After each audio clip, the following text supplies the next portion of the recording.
Okay, we are going through the last week in the life and the ministry of Jesus on earth, also known as Holy Week. Now, the Bible doesn't call it Holy Week, just something somehow believers and followers of Jesus have called it for who knows how long.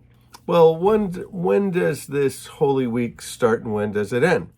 Well, it starts on Sunday and it ends on Sunday. And it's the events that are recorded for us in the Gospels of that week.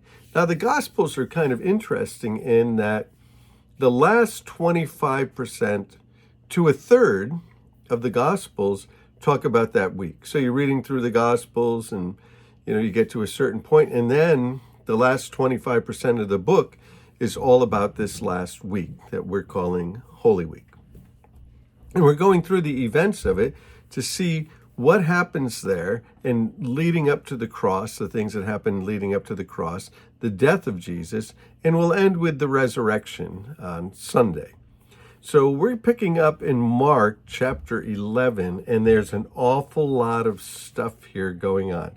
So we'll just have to see how far we can get here, but there's a lot going on.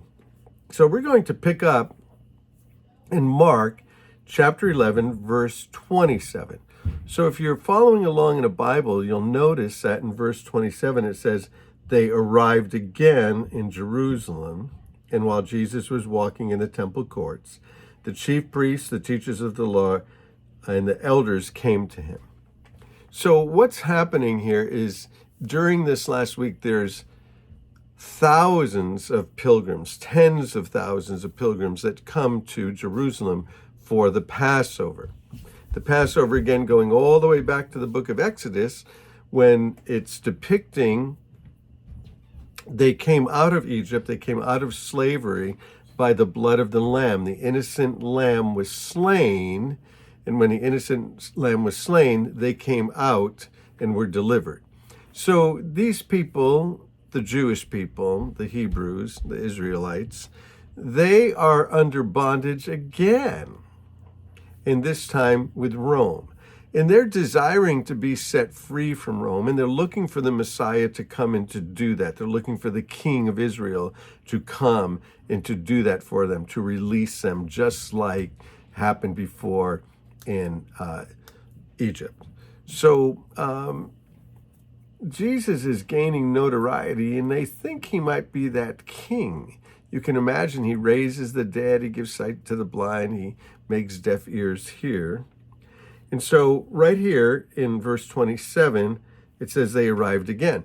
So they're staying outside of the city because there's so many people, there's so many pilgrims.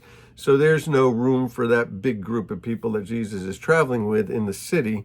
So what they're doing this week is they're coming into the city every day, and at night or at the end of the day, they're leaving and going back. They're coming up and down a hill. So when they come into the city from where they're coming, Bethphage on the Mount of Olives, they go down the hill, they get into the Kidron Valley, and then they go up into Jerusalem. At night, when they come back, they come out of the city, they go down into the Kidron Valley, and then they come up to the Mount of Olives. A lot of things happening. So what's going to happen here a lot in chapter 11 and on Tuesday, because this is Tuesday, what happens on Tuesday, is that he's going to end up with a lot of questions. He's going to end up doing a lot of teaching, a lot of interaction with the religious leaders, a lot of confrontation with the religious leaders. And so they asked him, who gave you authority? And Jesus said, well, I'll just ask you one question. Tell me, by what authority am I doing these things? He said, John's baptism, was that from heaven or was that of human origin? Tell me.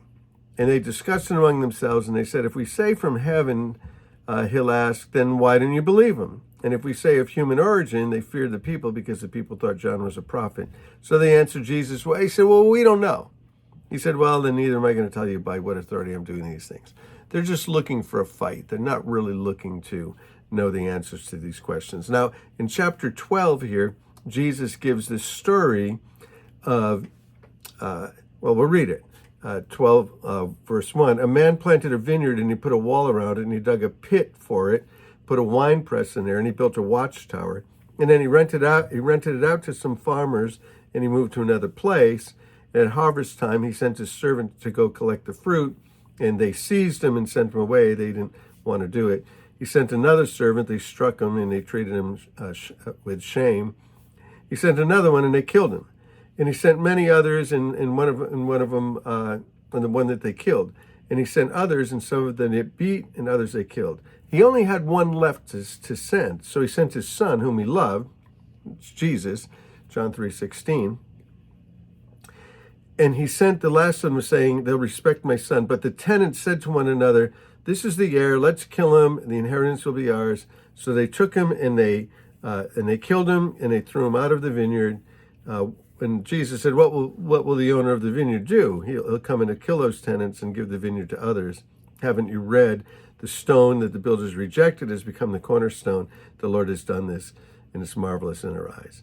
And it says that the chief priests and the teachers of the law, elders looked for a way to arrest him because they knew that the parable was spoken about them. Big, high-level confrontation between Jesus and these guys.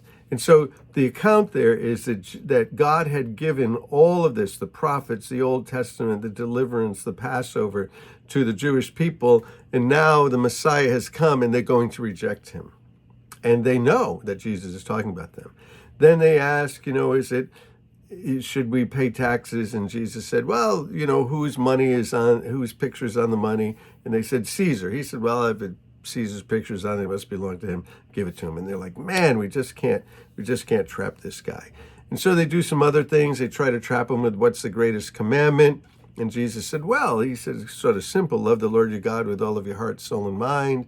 And the second one's just like that.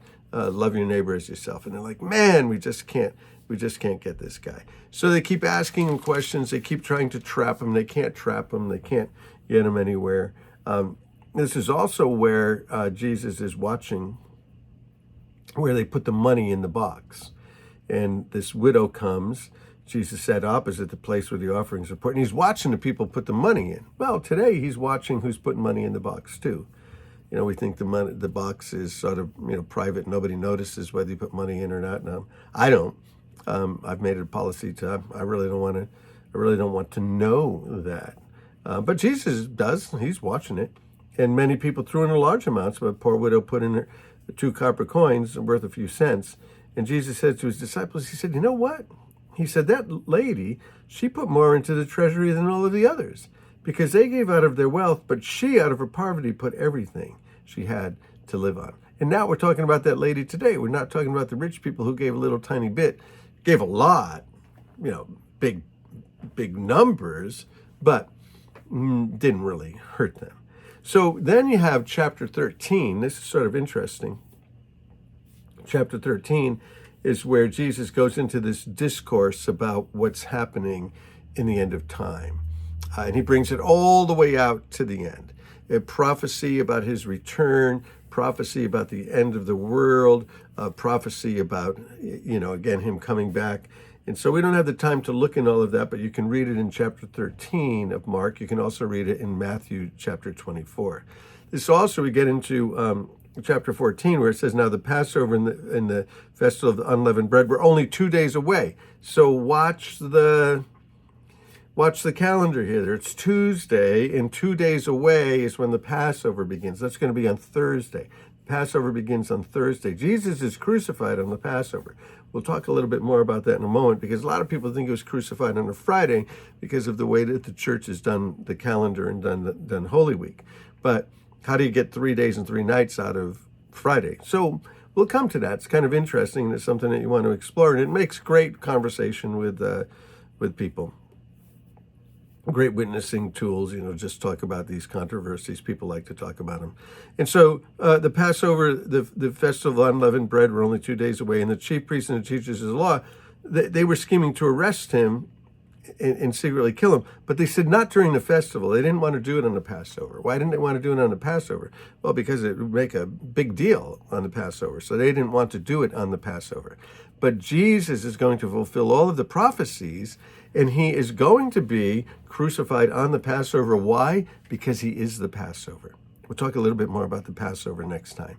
but he is the Passover. He is the Passover. He will be crucified on the Passover, even though they don't want to do it. So let's move along, and we will get into what happens on Wednesday, and then we'll move into Thursday of Holy Week. Hey, bless you guys. Let's keep moving along in our journey through Holy Week, the last week of the life and the ministry of Jesus. Hey, bless you.